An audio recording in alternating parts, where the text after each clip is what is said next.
Assalamualaikum warahmatullahi wabarakatuh. Salam budaya.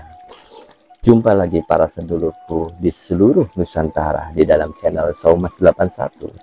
Channel yang menceritakan tentang sejarah-sejarah para leluhur-leluhur kita, orang tua kita yang soleh dan solehah, dan juga amal serta spiritual yang saya jalani secara pribadi.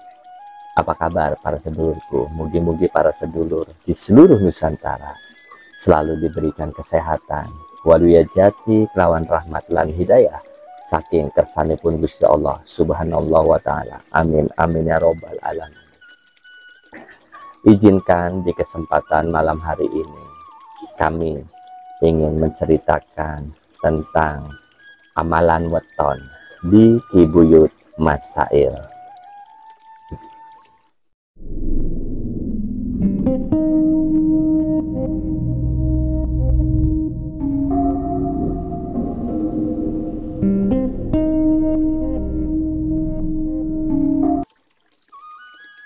Bagi para sedulur yang baru menemukan channel Saumas 81, selamat datang dan selamat bergabung.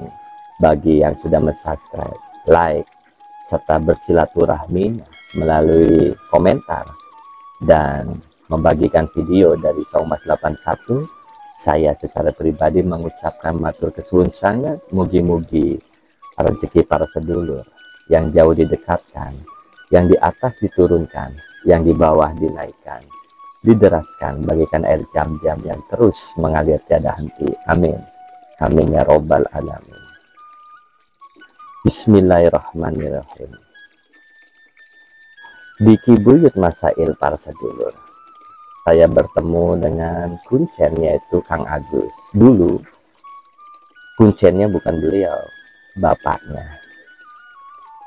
Tapi ketika saya bersilaturahmi kembali di makam Kibuyut Masail, bertemu dengan kuncen penerusnya, yaitu Kang Agus. Dan kuncen terdahulu sudah meninggalkan dunia. Tidak banyak yang saya dapat dari Kang Agus sendiri, dan beliau bukan tidak ingin ya, tapi memberikan informasi dari sejarah Kibuyut itu masih belum terbuka. Konon katanya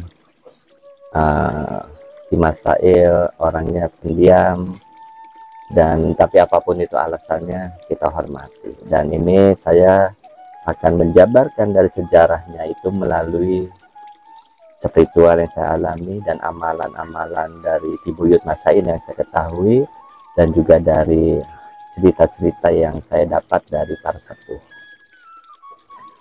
Menurut Kang Agus, Kibuyut Masail bin Kimas Mu'arid bin Kibuyut Tameng adalah anak cucu dari murid Kanjeng Sunan Kalijogo. Kibuyut Masail meninggal pada era tahun 60-an menurut beliau. Ki Masail memiliki saudara yang juga dimakamkan di situ, yang bernama Ki Mas Ilham, Ki Mas Samja, dan beberapa nama yang lain yang saya tidak ketahui para sedulur, mohon hampura ya. Tapi setidaknya dua nama itu cukup, dan makamnya juga berada di situ. Makam Kibuyut Masail berada di Kalijaga, Harjamukti, Cirebon. Ada beberapa peraturan yang tidak tertulis di situ. Konon barang siapa yang niatnya kurang begitu bagus akan dihadang oleh sesuatu makhluk yang gaib ya, yang konon katanya bisa berupa ular besar dan juga harimau. Wallahu a'lam bishawab sedulur, karena saya tidak menemukan itu. Mudah-mudahan saya maksudnya baik dulu. Ki Masail sendiri, kenapa namanya Ki Masail? Konon dari cerita bahwa itu adalah singkatan dari Ki Masail. Masail, segala masalah hilang. Segala masalah hilang di sini bukan berarti beliau yang menghilangkan masalah itu atau memberikan solusi kepada para peziarah-peziarah yang di situ. Karena saya melihat di situ situasi dari makam di situ cukup teduh, tenang, dan nyaman. Bukankah itu akan menjadi suatu ketentraman jiwa bagi para peziarah ketika ada suatu masalah? Ketentraman jiwa inilah yang akan mempengaruhi timbulnya suatu solusi yang dihadirkan Gusti Allah Subhanahu wa taala melalui Kibuyut Masail dan yang makam-makam yang ada di situ. Alam mendukung itu semua.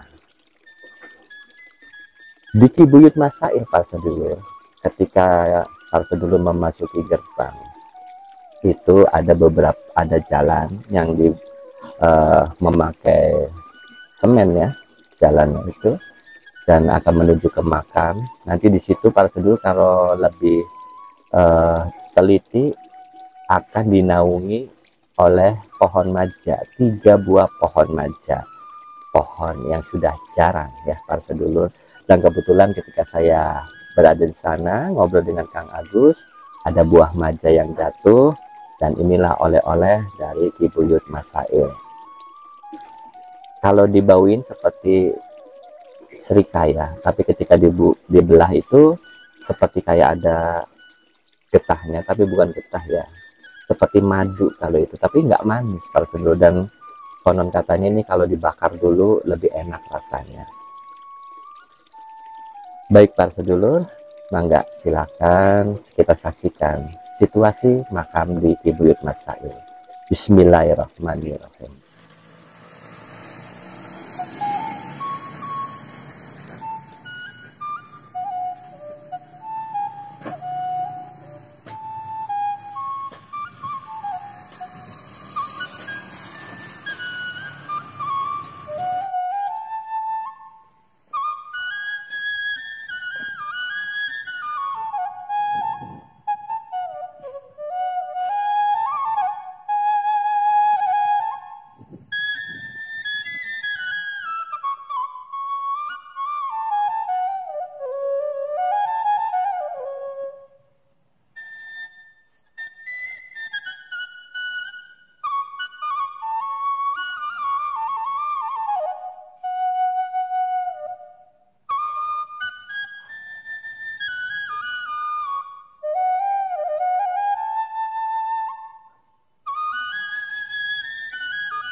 Alhamdulillah para sedulur, sudah kita saksikan tadi suasana di area makam Kibuyut Masail.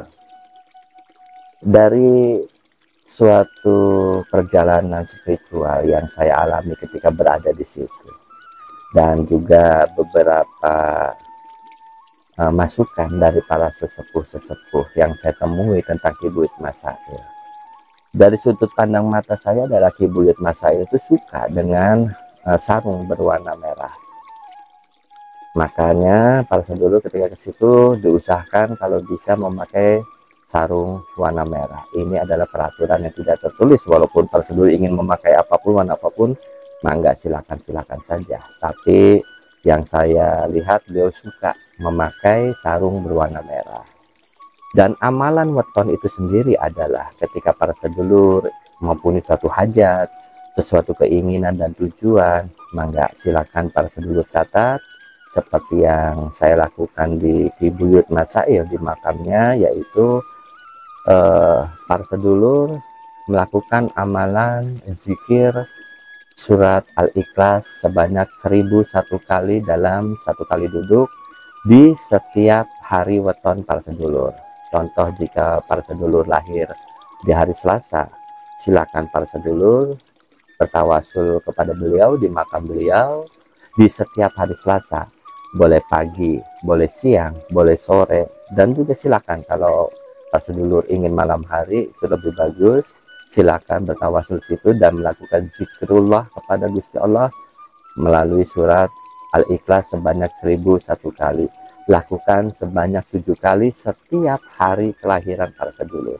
Mudah-mudahan segala hajat dan keinginan dari sedulur dikabul oleh Allah Subhanahu wa taala melalui. Mudah-mudahan bermanfaat ya para sedulur. Itu saja yang bisa saya berikan informasinya, sejarah dan amalan dari Ki Buyut Masail. Mudah-mudahan bermanfaat, dan saya mohon maaf jika muna lan munikula dalam cara penyampaian sejarah beliau ada yang salah. Kula mohon ampura secara pribadi. Kula pamit. Assalamualaikum warahmatullahi wabarakatuh. Salam budaya.